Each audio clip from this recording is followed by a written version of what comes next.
Assalamu alaikum warahmatullahi wabarakatuh. Hope you're doing well. I got some free time, so I wanted to use that to dig into some ancient Roman history. This text by Suetonius is over 1,900 years old, and I find it quite nerdy and educational as well as insightful. Let's begin. Bismillah ar-Rahman ar-Rahim. Nero, the father of Tiberius, as a quaestor of Julius Caesar during the Alexandrian War and commander of a fleet, contributed materially to the victory. For this he was made pontiff in place of Publius Scipio, and sent to conduct colonies to Gaul, among them Narbo and Arelate. Yet, after the murder of Caesar, when all the others voted for an amnesty through fear of mob violence, he even favored a proposal for rewarding the tyrannicides. Later on, having held the praetorship since a dispute arose among the triumvirs at the close of his term, he retained the badges of his rank beyond the legitimate time, and followed Lucius Antonius, consul and brother of the triumvir, to Perusia. When the others capitulated, he alone held to his allegiance, and got away first to Praeneste, and then to Naples. And after vainly trying to enlist the slaves by promise of freedom, he took refuge in Sicily, piqued, however, because he was not at once given an audience with Sextus Pompeius, and was denied the use of the fasces. That's fascism. He crossed to Achaia and joined Mark Antony. With him, he shortly returned to Rome. On the conclusion of a general peace, and gave up to Augustus at his request his wife Livia Drusilla, who was pregnant at the time and already borne him a son. Not long afterward, he died, survived by both his sons, Tiberius Nero and Drusus Nero. Some have supposed that Tiberius was born at Fundi, on no better evidence than that his maternal grandmother was a native of that place, and that, later, a statue of good fortune was set up there by decree of the Senate. But according to the most numerous and trustworthy authority, he was born at Rome on the Palatine, the 16th day before the calends of December, in the consulship of Marcus Aemilius Lepidus and Lucius Monetius Plancus, the former for the second time, while the war of Philippi was going on. Notice here it says a statue of good fortune. It's wild. They thought they could kind of build a statue that's going to signal that this place is having good fortune, or will, that you can have some type of prosperity statue. Weird. The pagan idolaters are quite strange. In fact, it is so recorded both in the calendar and in the public gazette. Yet, in spite of this, some write that he was born in the preceding year, that of Heretius and Pansa, and others in the following year in the consulate of Servilius Isauricus and Lucius Antonius. He passed his infancy and his youth amid hardship and tribulation, since he was everywhere the companion of his parents in their flight. At Naples, indeed, he all but betrayed them twice by his crying. Oh, that's like so much anxiety. You're in a dangerous situation. You're like, please don't cry, little one. And then he cries, little babies. As they were secretly on their way to a ship, just as the enemy burst into the town, being suddenly torn from his nurse's breast and again from his mother's arms, by those who tried to relieve the poor women of their burden, because of the imminent danger. After being taken all over Sicily, also, and Achaia, and consigned to the public care of the Lacedaemonians, because they were dependents of the Claudii, he almost lost his life, as he was leaving there by night, when the wood suddenly took fire all about them, and the flames so encircled the whole company that part of Livia's robe and her hair were scorched. The gifts which were given him in Sicily by Pompeia, sister of Sextus Pompeius, A cloak and clasps, as well as the studs of gold, are still kept and exhibited at Baiae, being adopted after his return to the city in the will of Marcus Gallius, a senator. He accepted the inheritance, but soon gave up the name, because Gallius had been a member of the party opposed to Augustus. Well, that's interesting. You're seeing a lot of adoption stuff going on here in ancient Roman times. And then it really confuses the lineage. You can just up and drop a last name. At the age of 9, he delivered a eulogy of his dead father from the rostra. Then, just as he was arriving at puberty, he accompanied the chariot of Augustus in his triumph after Actium, riding the left trace horse, while Marcus, son of Octavia, rode the one on the right. He presided too at the city festival, and took part in the game of Troy during the performances in the circus. You can clearly see how Troy is a big factor in ancient Rome, as well as Alexander the Great. It seems to come up quite a lot. They really did have quite an affection for that. It's not so much today, but it's quite fascinating nonetheless. Leading the band of older boys, the principal events of his youth and later life, from the assumption of the gown of manhood to the beginning of his reign, were these. He gave a gladiatorial show in memory of his father, and a second in honor of his grandfather Drusus, at different times and at different places, and the former in the forum and the latter in the amphitheater. So hosting gladiatorial games to honor someone sounds quite nice. Inducing some retired gladiators to appear with the rest by the payment of 100,000 sesterces each. He also gave stage plays, but without being present in person. All these were on a grand scale, at the expense of his mother and his stepfather. He married Agrippina, daughter of Marcus Agrippa, and granddaughter of Caecilius Atticus, a Roman knight to whom Cicero's letters are addressed, but after he had acknowledged a son from her, Drusus, although she was thoroughly congenial and was a second time with child, he was forced to divorce her and to contract a hurried marriage with Julia, daughter of Augustus. This caused him no little distress of mind, for he was living happily with Agrippina, and disapproved of Julia's character, having perceived that she had a passion for him even during the lifetime of her former husband, as was in fact the general opinion. Oh boy. So, he liked his wife that was pregnant. He didn't want to get rid of Agrippina, but Julia's like totally fawning over him, and even while she was married, she just seemed to make her affections known. Interesting. But even after the divorce, he regretted his separation from Agrippina, and the only time that he chanced to see her, he followed her with such an intent and tearful gaze that care was taken that she should never again come before his eyes. Oh, well, would you look at that, huh? So, a tearful gaze. Imagine. That's like romantic. With Julia he lived in harmony at first and returned her love, but he soon grew cold and went so far as to cease to live with her at all. After the severing of the tie formed by a child which was born to them, but died at Aquileia in infancy, he lost his brother Drusus in Germany, and conveyed his body to Rome, going before it on foot all the way. Oh, wow. So walking on foot, being in the procession, or at least the transferring of his brother's body. Little one died, this child. That's really sad. So, it's interesting, Julia and him going cold.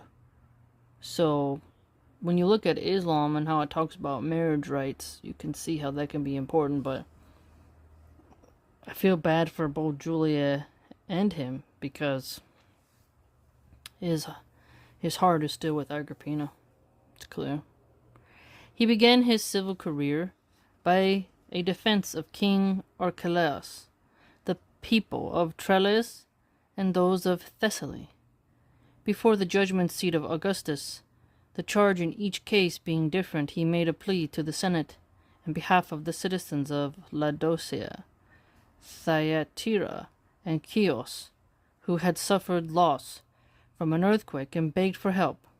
Phanius Capio, who had conspired with Varro Murena against Augustus, he arranged for high treason and secured his condemnation.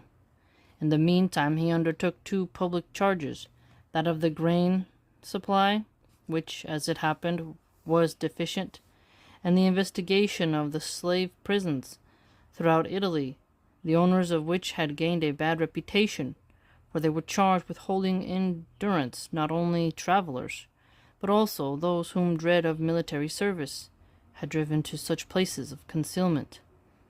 It's interesting, but those whom dread of military service had driven to such places of concealment. So sounds like, reminds me of how people in Ukraine were trying to hide from being conscripted. So people who want to dodge the draft or dodge being enlisted, conscripted, they seem to be doing that kind of stuff. So, interesting. I think that would happen a lot in America as well. His first military service was as tribune of the soldiers in the campaign against the Cantabrians. Then he led an army to the Orient and restored the throne of Armenia to Tigranes, crowning him on the tribunal. He, besides, recovered the standards which the Parthians had taken from Marcus Crassus. Then, for about a year, he was governed of Gallia Comata, which was in a state of unrest through the inroads of the barbarians and the dissensions of its chiefs. Next, he carried on war with the Reti and the Vindelici, then in Pannonia, and finally in Germany. In the first of these wars, he subdued the Alpine tribes, in the second, the Bureci and Dalmatians, and in the third, he brought 40,000 prisoners of war over into Gaul, and assigned them homes near the bank of the Rhine. Interesting, assigned them homes. Prisoners of war were given homes. Alright, so let's write that down. Prisoners of war given homes. Well, that's one way to integrate people. So, fascinating. If Rome could give prisoners of war over into Gaul and assign them homes near the bank of the Rhine, why can't refugees get some type of welfare housing in America? That's something to think about. A lot of the right wing complains about that, but look here. Because of these exploits, he entered the city both in an ovation and riding in a chariot, having previously, at some think, been honored with the triumphal regalia, a new kind of distinction never before conferred upon anyone. So, triumphal regalia.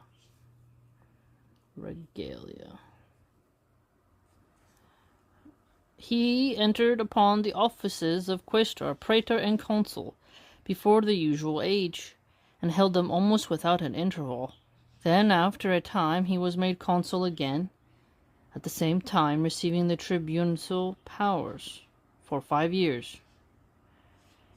At the flood tide of success, though in the prime of life and health, he suddenly decided to go into retirement and to withdraw as far as possible from the center of the stage. Interesting. So, he's had quite some success and then wants to become a bit of a hermit. Knowing how to bow out of the limelight, perhaps from disgust at his wife, whom he dared neither accuse nor put away, though he could no longer endure her, or perhaps avoiding the contempt born of familiarity. Contempt that comes from familiarity. Interesting. It's almost like you have to keep some mysteriousness there. To keep up his prestige by absence. Ooh. Or even add to it. in case his country should ever need him. Some think that since the children of Augustus were now of age, he voluntarily gave up the position and the virtual assumption of the second rank, which he had long held, thus following the example of Marcus Agrippa, who withdrew to Mytilene when Marcellus began his public career, so that he may not seem either to oppose or belittle him by his presence. Interesting. So notice here your presence, the effect of your aura. Aura effects. Affects, FX, I forget. So notice just how people are conscientious of that. Not always wanting to steal someone's spotlight. This was, in fact, the reason which Tiberius himself gave. But afterwards, at the time, he asked for leave of absence on the ground of weariness of office, and a desire to rest, and he would not give way to either his mother's urgent entreaties or to the complaints which his stepfather openly made in the Senate. So here we see weariness of the office and a desire to rest. Think of the dinosaurs who die in office in America. Dianne Feinstein was really getting terribly aged. Joe Biden, he wanted to run to be president again. And he's stumbling, fumbling, he's brittle and frail. Trump is also just out of his mind. You can tell he's lacking. They're not sharp. The old people in America are they're not, like Uthman ibn Affan, he was murdered when he was 82, I believe. Well, he's in his 80s. His mind was still sharp. But the people we have today, even though they have more food and medicine, it seems that their senses are more dulled. So, imagine if they could see their bodies and be honest with themselves and let go of the power seat, the kursi, the throne. They don't want to get down from it. But you'll notice here that Tiberius is tired, and he knows when to try to bow out. That's quite remarkable. That he was being forsaken. On the contrary, when they made more strenuous efforts to detain him, he refused to take food for 4 days, being at last allowed to depart. He left his wife and son in Rome and went down to Ostia in haste, without saying a single word to any of those who saw him off, and kissing only a very few when he left. From Ostia he coasted along the shore of Campania, and learning of an indisposition of Augustus, he stopped for a while, but since gossip was rife that he was lingering on the chance of realizing his highest hopes, although the wind was all but dead ahead, he sailed directly to Rhodes, for he had been attracted by the charm and healthfulness of the island ever since that time when he put in there on his return from Armenia. Content there was a modest house. Content there, not content. Content there with a modest house on a villa in the suburbs, not much more spacious. He adopted a most unassuming manner of life, at times walking in the gymnasium without a lictor. I forgot about that. The lictors, yes. So interesting. So, an unassuming manner of life. And then you see his weariness and desire of rest. Leave of absence he wants to take. Wow. So, you notice that he wanted to withdraw as far as possible from the center of the stage. We're noticing a pattern here where he is more relaxed. It reminds me, sort of, I guess I could say, of some of wealthy people who kind of wear what they want. If you look at a nonce like Andrew Tate and Tristan Tate, they're always so flashy, staring in the mirror, self-grooming. But if you see some old school, I shouldn't say old school, just somebody who was already was wealthy, like they inherited it. Maybe they have socks with sandals, a Hawaiian t-shirt and a scruffy beard, and one of those straw hats like they're just, or a fish bucket hat. You couldn't really tell they were rich. They just kind of wear whatever they want. I find that to be very interesting, or very simple way of dressing. He's proven himself. He's had triumphal regalia given to him. He's had prisoners of war. It's quite interesting seeing how he's had a very action-filled life, but we're noticing he's not imposing like himself. He's not being like a king of France with a giant curly wig and high heels and tights and flamboyant robes and all that pompery. It's just different. It's quite interesting. And so he's walking in the gymnasium without a lictor or a messenger, and exchanging courtesies with the good people of Greece with almost the air of an equal. The air of an equal. Interesting. I wonder how Trump would behave. It chanced one morning in arranging his program for the day that he had announced his wish to visit whatever sick folk there were in the city. This was misunderstood by his attendants, and orders were given that all the sick should be taken to a public colonnade and arranged according to the nature of their complaints. Whereupon Tiberius, shocked at this unexpected sight, and in doubt for some time what to do, at last went about to each one apologizing for what had happened, even to the humblest of the most obscure of them. That sounds so funny. We're gonna go visit the sick. And his tenant's like, okay, we gotta gather all the sick. Only one single instance was noticed of a visible exercise of the rights of the tribunal authority. He was a constant attendant at the schools and lecture rooms of the professors of philosophy. And once, when a hot dispute had arisen among rival sophists, a fellow had the audacity to ply him with abuse when he took part, and appeared to favor one side. Thereupon he gradually backed away to his house, and then suddenly, coming out with his lictors and attendants, and bidding his crier to summon the foul-mouthed fellow before his tribunal, he had him taken off to prison. Oh, snap! Oh, no! So, he wants to go see, hey, what's happening with these philosophers? What they doing, you know? And then people start getting hot-headed. The sophists versus the philosophers, you know, they're gonna go at it pretty heatedly. And then a guy's smack talking him. He doesn't, I don't think he realized who he was. You see him come out, he's like, oh snap, he's got lictors. I'm going to prison now. Oh my gosh. You gotta be careful who you talk smack to. But if you think about it, there's like two lessons here. Be careful who you talk trash to, because they may be able to, you know, get back at you. But if you want to be an equal, you know.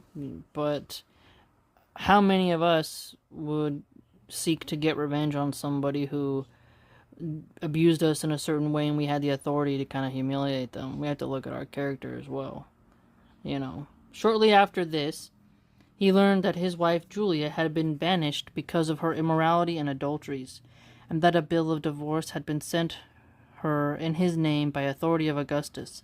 But welcomed as this news was, he yet considered it his duty to make every possible effort in numerous letters to reconcile the father to his daughter, and regardless of her deserts to allow her to keep any gifts which he had himself made her at any time. Moreover, when the term of his tribunal power was at end, at last admitting that the sole object of his retirement had been to avoid the suspicion of rivalry with Gaius and Lucius, he asked that inasmuch as he was free from care in that regard, since they were now grown up and had undisputed claim on the succession, he be allowed to visit his relatives, whom he sorely missed. But his request was denied, and he was beside admonished to give up all thought of his kindred. That's sad, whom he had so eagerly abandoned. Oh, sounds like a mess, but interesting to see he wants the father and daughter to reconcile, but hey, he didn't really want to be with her. Now he's gonna be free. Accordingly, he remained in Rhodes against his will, having with difficulty, through his mother's aid, secured permission that, while away from Rome, he should have the title of envoy of Augustus, so as to conceal his disgrace. Then, in very truth, he lived not only in private, but even in danger and fear, secluded in the country away from the sea, and shunning the attention of those that sailed that way.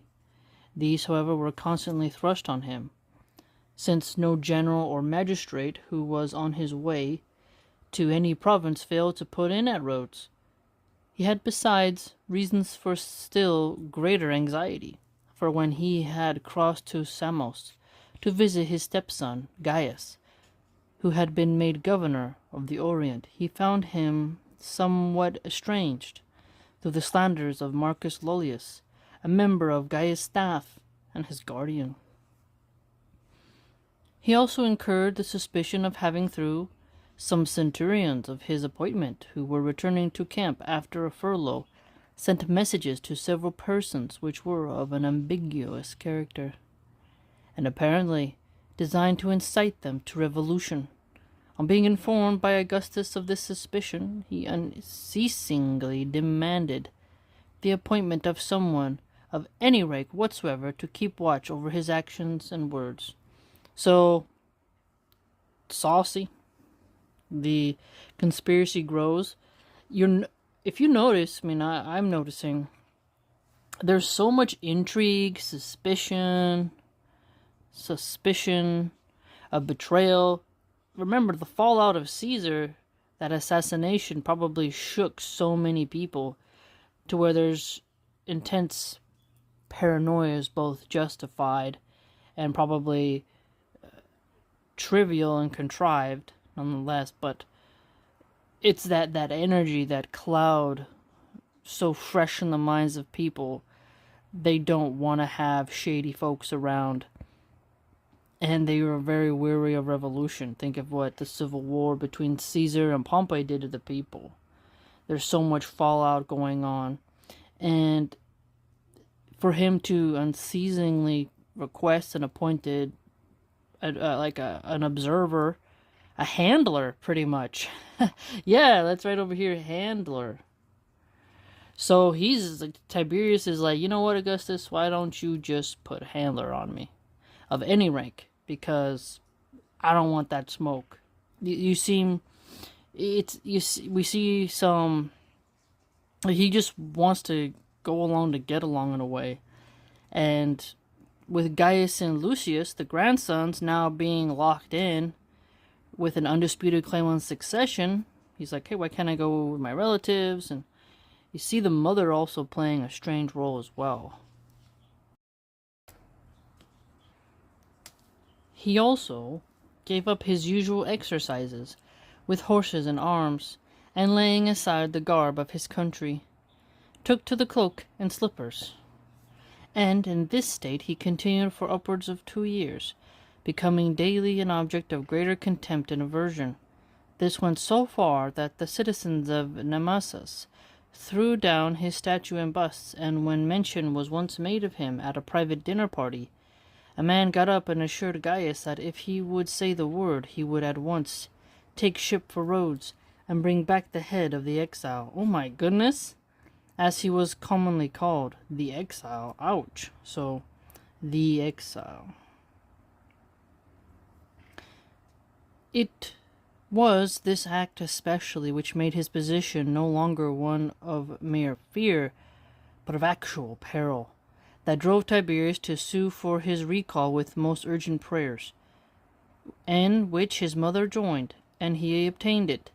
Although, partly owing to a fortunate chance, Augustus had resolved to come to no decision of the question, which was not agreeable to his elder son, who, as it happened, was at the time somewhat at odds with Marcus Lollius, and accordingly ready to lend an ear to his stepfather's prayers.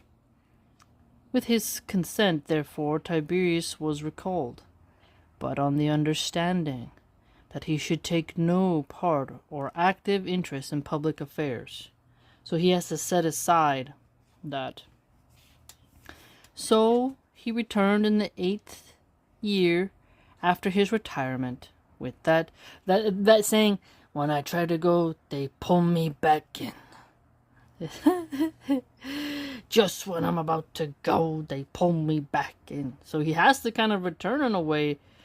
He wanted to retire, he's tired, but it seems that they lose respect for the exiles or the self-retired, who knows, but he's got a perilous position now. With that strong and unwavering confidence in his destiny, which he had conceived from his early years because of omens and predictions.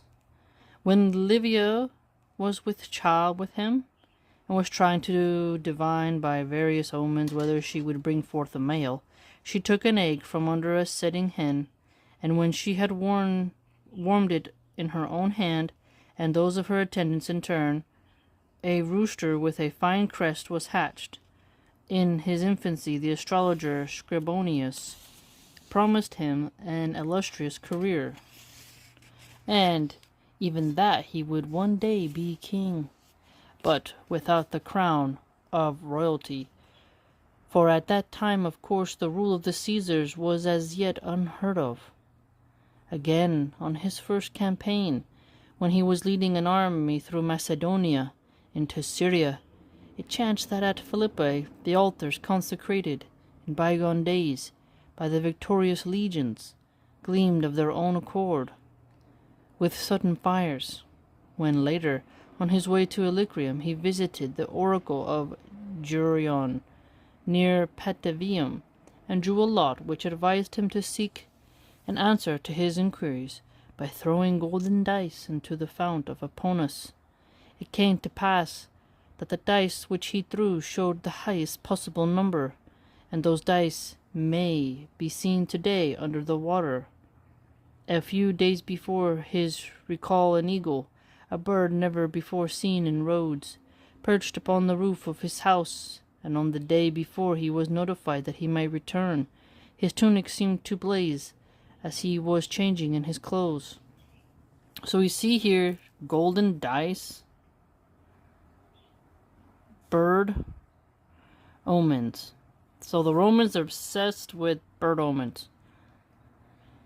It was just at this time that he was convinced of the powers of the astrologer Thrasyllus, whom he had attached to his household as an adept in the art. So attached to his household as an adept.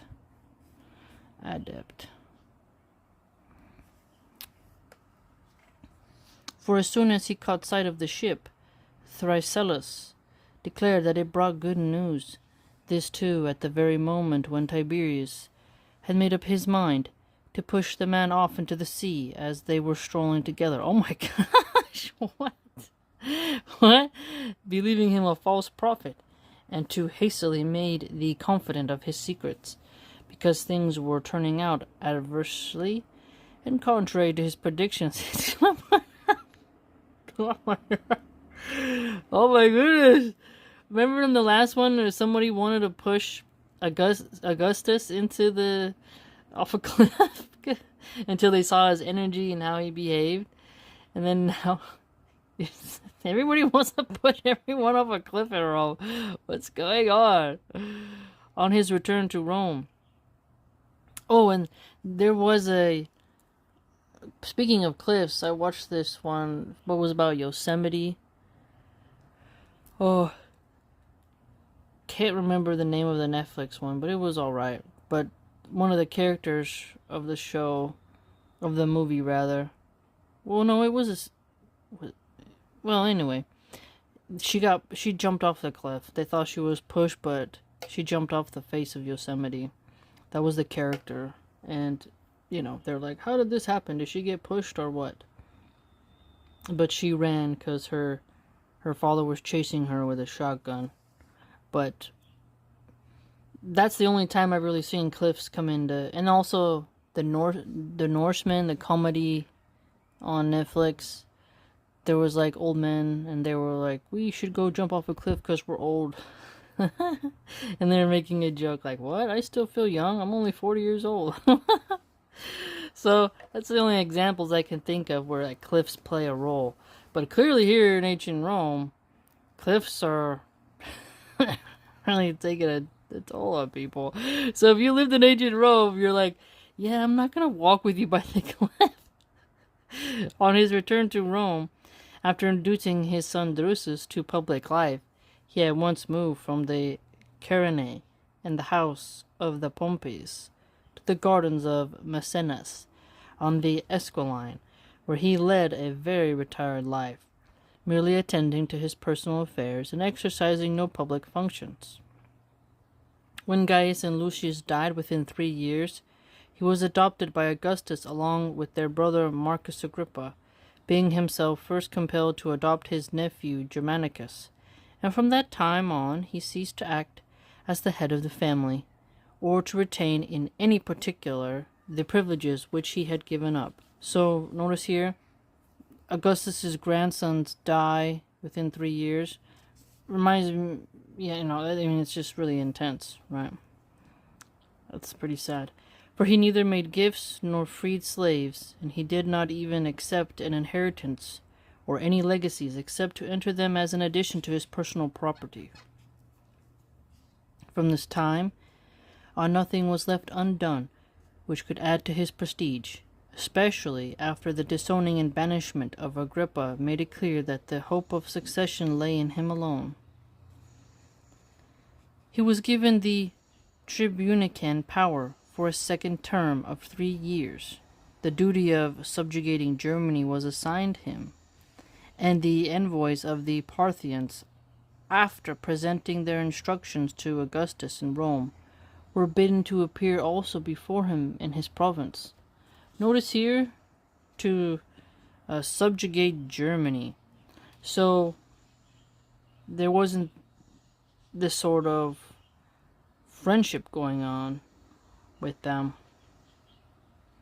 I wonder how the Romans at that time, when you talk about the white supremacists today, you have Germans and then Italian Americans who are trying to join the far right. But then you don't see those white nat groups as much in Italy. Like people who are actually born in Italy don't seem to really follow the white nat Italian American angle. So when you talk to, I wonder, like Germans, maybe you get a white nat German and you get a white nat American Italian American. They see them both as white. But I wonder if you went back in time when the Romans and the Germans were fighting, if they even used this word white, like the white man. I wonder if they saw themselves as the same simply because they were pale.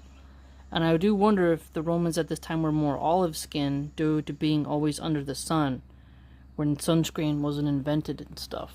Something to think about. But when the revolt of Illyricum was reported, he was transferred to the charge of a new war, the most serious of all foreign wars since those with Carthage, which he carried on for 3 years with 15 legions and a corresponding force of auxiliaries amid great difficulties of every kind and the utmost scarcity of supplies. But though he was often recalled, he none the less kept on, for fear that the enemy, who were close at hand and very strong, might assume the offensive if the Romans gave ground. He reaped an ample reward for his perseverance, for he completely subdued and reduced to submission the whole of Illyricum, which is bounded by Italy, and the kingdom of Noricum by Thrace and Macedonia, by the Danube, and by the Adriatic Sea. Circumstances gave this exploit a larger and crowning glory, for it was at just about that time that Quintillus Varus perished with 3 legions in Germany, and no one doubted that the victorious Germans would have united with the Pannonians, had not Illyricum been subdued first. Consequently, a triumph was voted him, and many high honors. Some also recommended that he be given the surname of Pannonicus, others of Invictus, others of Pius. Augustus, however, vetoed the surname, reiterating the promise that Tiberius would be satisfied with the one which he would receive at his father's death. Tiberius himself put off the triumph, because the country was in mourning for the disaster to Varus. But he entered the city clad in the purple-bordered toga and crowned with a laurel, and mounting a tribunal which had been set up in the Septa. While the Senate stood alongside, he took his seat beside Augustus between the two consuls. Having greeted the people from his position, he was escorted to the various temples. So he put off a bigger triumph. So the triumphal parade. Now, purple bordered toga. Purple. We have the Purple Heart today. We have purple bordered toga. The laurel. Now, celebrating victory with a public procession. This is a way of unifying people. I wonder if in an Islamic society, if you could do that for the warriors returning, defending Muslim lands. I wonder if that could be something, or if that's considered an innovation. The next year, he returned to Germany, and realizing that the disaster to Varus was due to that general's rashness and lack of care, he took no step without the approval of a council, while he had always before been a man of independent judgment and self-reliance. Then, contrary to his habit, he consulted with many advisers about the conduct of the campaign. Knowing when you need to ask somebody. War council. I wonder how that works today. How the chain of command really goes. What would it be like to be a fly on the wall during such a troubling, chaotic moment? He also observed more scrupulous care than usual. When on the point of crossing the Rhine, he reduced all the baggage to a prescribed limit, and would not start without standing on the bank and inspecting the loads of wagons, to make sure that nothing was taken except what was allowed or necessary. Once on the other side, he adopted the following manner of life. He took his meals sitting on the bare turf, so not wanting a beautiful, lavish spread. Bare turf. Let's write that down. Bare turf. Often passed the night without a tent. No tent. So, allowing himself to experience the elements, the bugs, you name it.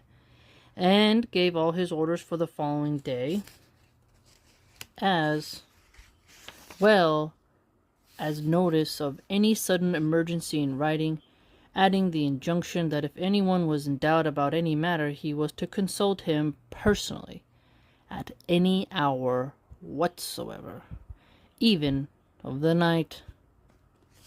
So when you're a leader, you're really on call. You're just on call.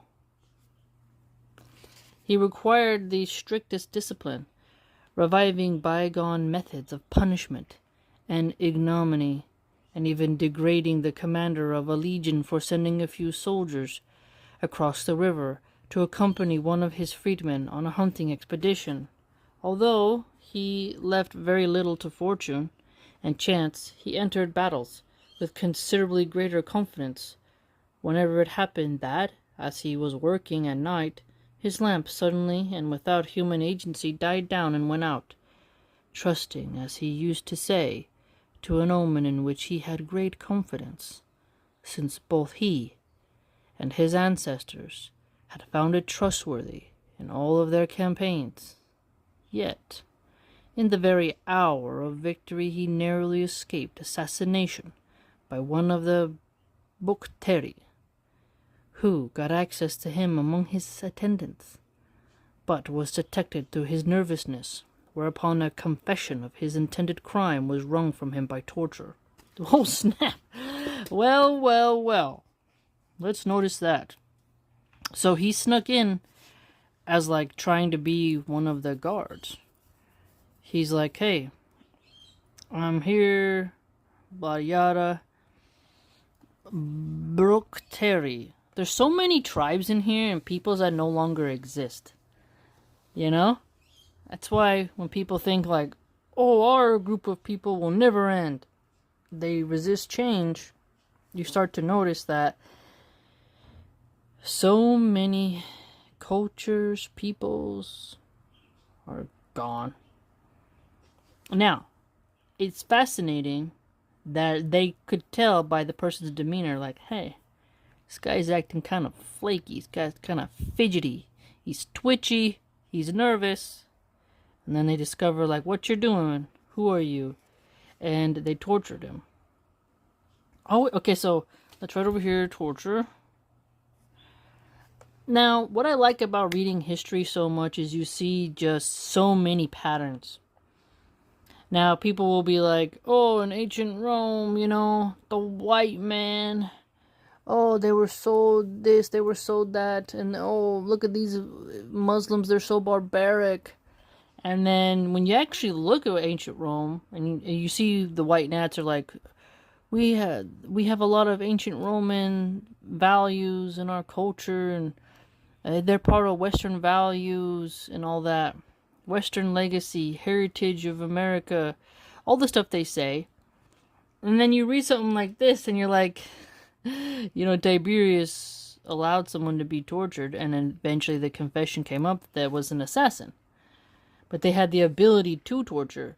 And then you see the founding fathers say that you're not allowed to have cruel and unusual punishments, right to a trial by jury. It's really interesting how different it all is now. But we still know that people in Gitmo, Guantanamo Bay, and the CIA black sites, obviously they get tortured. It must be so brutal. But it's always fascinating when you have, you know, women like Allie Beth Stuckey will be like, oh, Muslims are so barbaric. And then you realize, honey, you need to crack open some history books and see what Europeans used to do to each other, how they were, what people do today.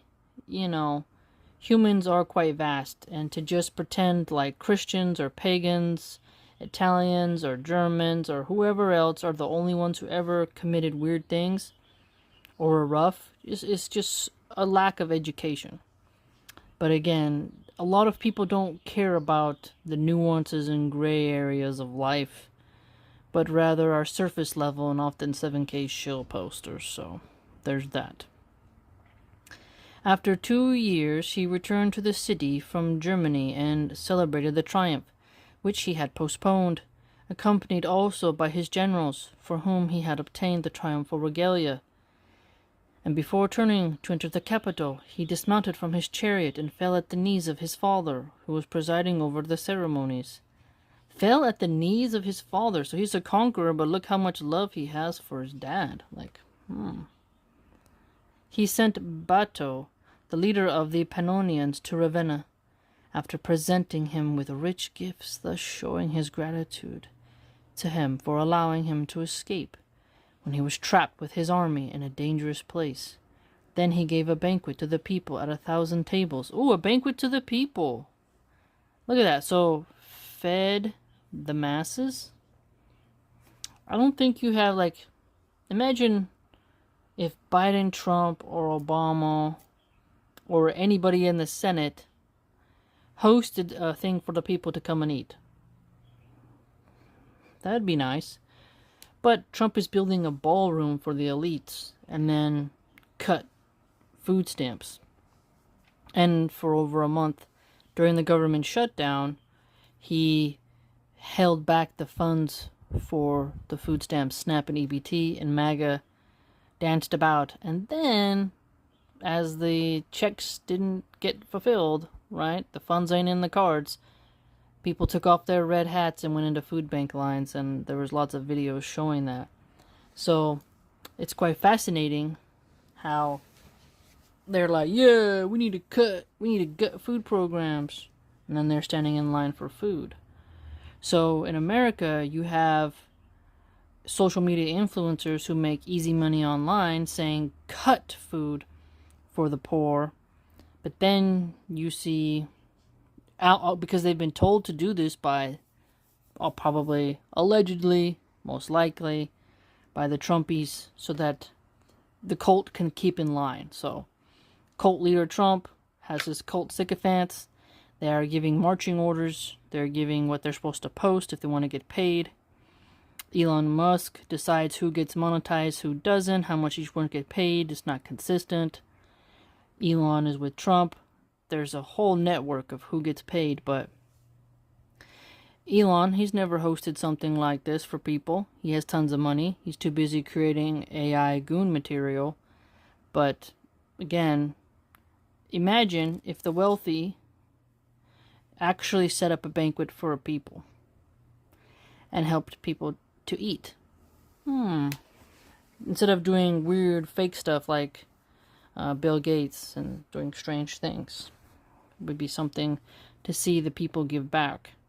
Even individuals like LeBron James or Floyd Mayweather or Conor McGregor, that scumbag. Fascinatingly, during Ramadan, tons of people are giving sadaqah, charity, feeding the poor, and making sure bellies are being filled. That's something to think about. Iftar together. Zoran Mamdani is hosting iftar sessions, and people are getting to see what that's like, where people are being fed. So you can see something quite curious going on here.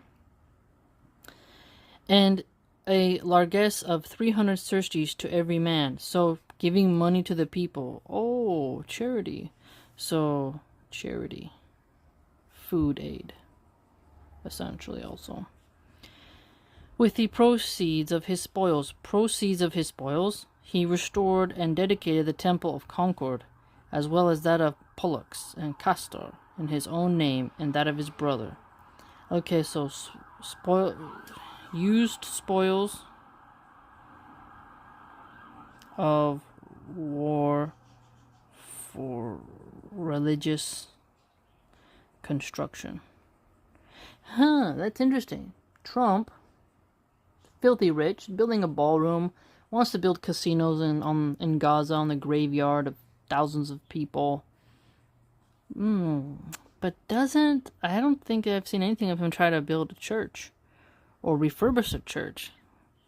Have any of these Christian Magatarian influencers with the easy money they make online tried to build anything with churches? You see tons of Muslim content creators asking to build Islamic schools, to build mosques and masjids. We know we get Sadaqah Jariyah, right? Returning after we die. Every person who goes into that mosque or benefits from that Islamic construction, spreading of knowledge, all that, it's going to be added to your good deeds. So Muslims are quite well aware the good deed of helping to build religious stuff. And that's a great thing to do. I do not see Christians or any American politician who is a Christian saying that they should use some of their money to build more Christian places. Yet I see countless Muslims trying to build Islamic things and to help the believers. Very interesting. Very interesting. So here, in this ancient time, we're seeing that Tiberius, he hosted a banquet for the people, also gave some people some money, some sesterces. He used his proceeds of the spoils of war to dedicate a temple of Concord specifically, and one of Pollux and Castor, and he also let his bro to get his name on it as well. Since the consuls caused a law to be passed soon after this that he should govern the provinces jointly with Augustus, and hold the census with him, he set out for Illyricum on the conclusion of the lustral ceremonies. But he was at once recalled, and finding Augustus in his last illness but still alive, he spent an entire day with him in private. I know that it is commonly believed that when Tiberius left the room, after this confidential talk, Augustus was overheard by his chamberlains to say, "Alas for the Roman people, to be ground by jaws that crunch so slowly." I also am aware that some have written that Augustus so openly and unreservedly disapproved of his austere manners, that he sometimes broke off his freer and lighter conversation when Tiberius appeared, but that, overcome by his wife's entreaties, he did not reject his adoption. Or, perhaps, he was led by selfish considerations, that, with which a successor he himself might one day be more regretted. But after all, I cannot be led to believe that an emperor of the utmost prudence and foresight acted without consideration, especially in a matter of so great a moment. It is my opinion that after weighing the faults and the merits of Tiberius, he decided that the latter preponderated, especially since he took oath before the people that he was adopting Tiberius for the good of the country.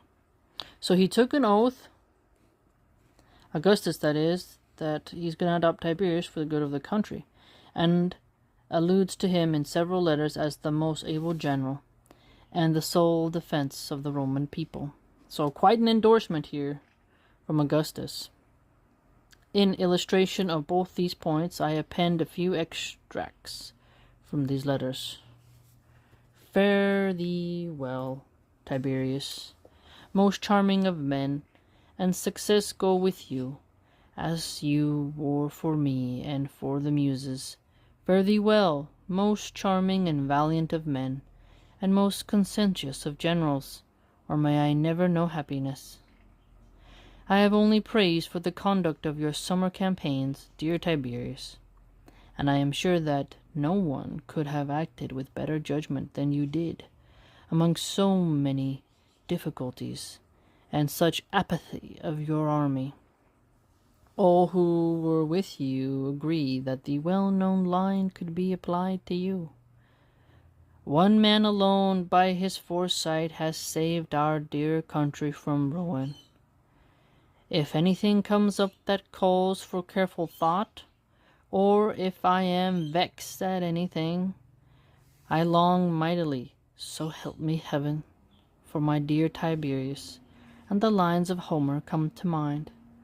Let him but follow, and we too, though flames round about us be raging, both may return to our homes, since great are his wisdom and knowledge. When I hear and read that you are worn out by constant hardships, may the gods confound me if my own body does not wince in sympathy. And I beseech you to spare yourself, that the news of your illness may not kill your mother and me, and endanger the Roman people in the person or their future ruler. If matters were not whether I am well or not, if you are not well, I pray the gods to preserve you to us and to grant you good health and now and forever, if they do not utterly hate the people of Rome. Wow, so totally loving his energy there. You can see that he's clearly been approved of by Augustus. So Tiberius, he's got the green light to be part of that deep affection. Tiberius did not make the death of Augustus public until the young Agrippa had been disposed of. The latter was slain by a tribune of the soldiers appointed to guard him. Wait, what? Hold up, wait a minute. Wow. Young Agrippa had been disposed of. The latter was slain by a tribune of the soldiers appointed to guard him, killed by your own guard. Oof! Who received a letter in which he was bidden to do the deed. But it is not known whether Augustus left this letter when he died, to remove a future source of discord, or whether Livia wrote it herself in the name of her husband, and in the latter case whether it was with or without the connivance of Tiberius. At all events, when the tribune reported that he had done his bidding, Tiberius replied that he had given no such order, and that the man must render an account to the Senate, apparently trying to avoid odium at the time. For the latter, his silence consigned the matter to oblivion. So he denies it. I didn't tell you to do that. Was it Livia did it? Who did it? Who done did it? When, however, by virtue of his tribunical power, he had convened the Senate, and had begun to address it, he suddenly groaned aloud as if overcome by grief, and with the wish that not only his voice, but his life as well might leave him, handed the written speech to his son Drusus to finish. Then, bringing in the will of Augustus, he had it read by a freedman, admitting of the signers only such as were of the senatorial order. Senatorial order? While the others acknowledged their seals outside the house. The will began thus. Since a cruel fate has bereft me of my sons Gaius and Lucius, be Tiberius Caesar heir to 2/3 of my estate. These words in themselves added to the suspicion of those who believed that he had named Tiberius his successor from necessity rather than from choice, since he allowed himself to write such a preamble. Maybe, right? I mean, why would you put Tiberius before Gaius and Lucius? If Gaius and Lucius were still alive, that's your blood, So obviously you're going to choose them. Though Tiberius did not hesitate at once to assume and to exercise the imperial authority, surrounding himself with a guard of soldiers. So now he's like, I need my lictors, boy. That is, with the actual power and outright sign of sovereignty. Yet he refused the title for a long time, with barefaced hypocrisy now upbraiding his friends who urged him to accept it, saying that they did not realize what a monster the empire was, and now, by evasive answers and calculating hesitancy, keeping the senators in suspense when they implored him to yield, and fell at his feet. Finally, some lost patience, and one man cried out in the confusion, "Let him take it or leave it." Another openly voiced the taunt that others were slow in doing what they promised, but that he was slow to promise what he was already doing. At last, as though on compulsion and complaining that a wretched and burdensome slavery was being forced upon him, he accepted the empire, but in such fashion as to suggest the hope that he would one day lay it down.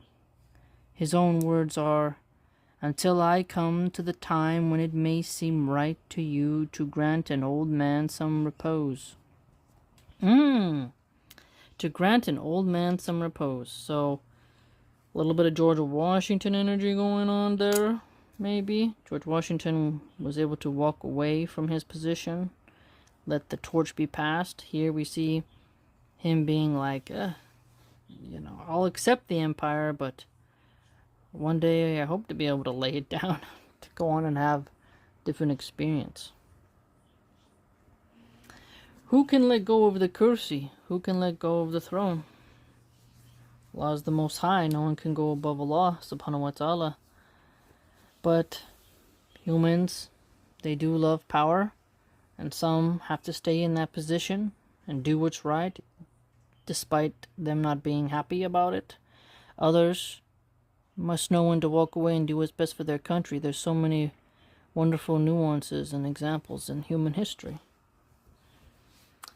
The cause of his hesitation was fear of the dangers which threatened him on every hand, and often led him to say that he was holding a wolf by the ears. I was thinking about this the other day. I wouldn't want my kids to be a president. a president or a king or a dictator or anything like that, because that's not noble to me anymore. You're just putting yourself in danger to be trolled every day, to be hated, to be despised, to be lied about, to be plotted against. No, I wouldn't want that. People think they want power. Like, you look at Princess Diana, so much fame, paparazzi never let her be. You look at Michael Jackson, anywhere he goes, no privacy. Leonardo DiCaprio goes about, he has to wear a hat and disguise. People taking pictures of you on the beach, judging your every action. No way, man. The leader of their Shia Muslims, Khomeini. The name is hard for me, but he was assassinated. His son is now at the helm, and he's had so many of his family members assassinated by the Israelis. Who wants that, you know? Think about it. But if you get a terrible leader like Trump, he just wants to be in power because he wants to be...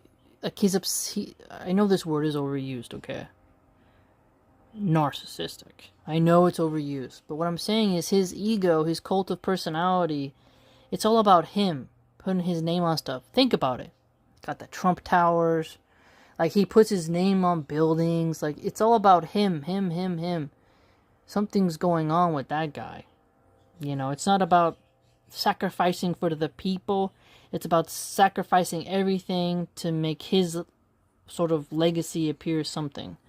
So he likes that old school aura. Like, if you look how he was at beauty pageants and dating supermodels, partying with Jeffrey Epps, you see that there's a class of people who, it's like, they just want to be famous. They want to maintain that fame. They want to manicure their persona.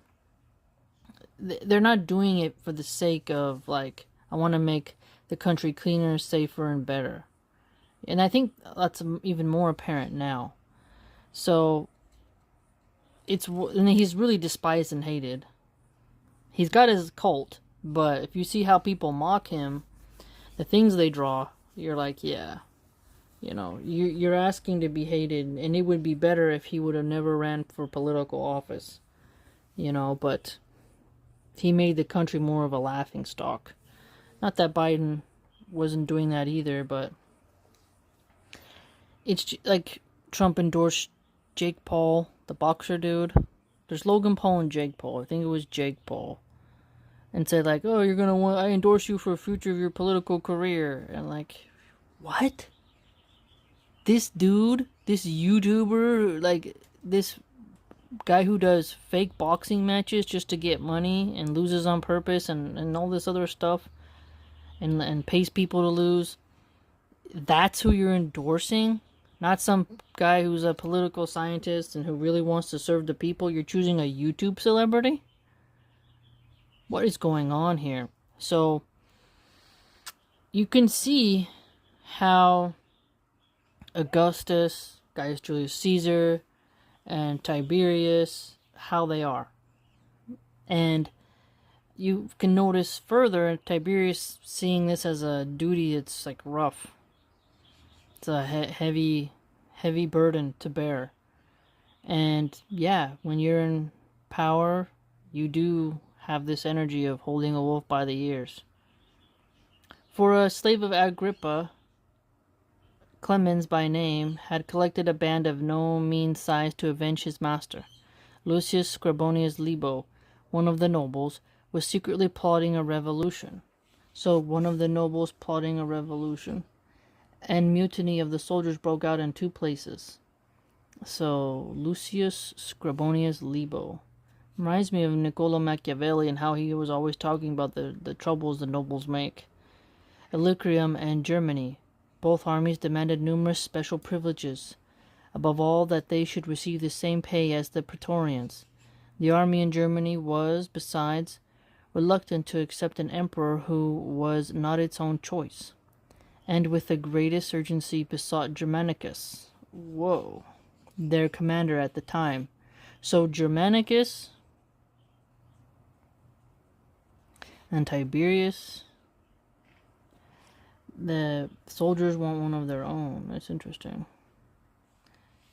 To assume the purple. So they want Germanicus to assume the purple. In spite of his positive refusal, fear of this possibility in particular led Tiberius to ask the Senate for any part of the administration that might please them to assign him, saying that no man could bear the whole burden without a colleague, or even several colleagues. He also found ill health to induce Germanicus to wait with more patience for a speedy succession, or at least for a share in the sovereignty. The mutinies were put down, and he also got Clemens into his power, outwitting him by stratagem. Not until his second year did he finally arraign Libo in the Senate, fearing to take any severe measures before his power was secure, and satisfied in the meantime merely to be on his guard. Thus, when Libo was offering sacrifice with him among the pontiffs, he had a leaden knife substituted for the usual one, and when he asked for a private interview, Tiberius would not grant it except with his son Drusus present. So his son is present. Smart. And as long as the conference lasted, he held fast to Libo's right arm and under pretense of leaning on it as they walked together. So, mutiny. Okay, reminds me how the Egyptians and the people of Kufa were with Uthman ibn Affan, trying to cause trouble. They're like, we have all these demands. We want so-and-so. So that's an interesting pattern. We're seeing throughout history. Let me know what you think. Please like, comment, subscribe, share, and join the blog. Take care.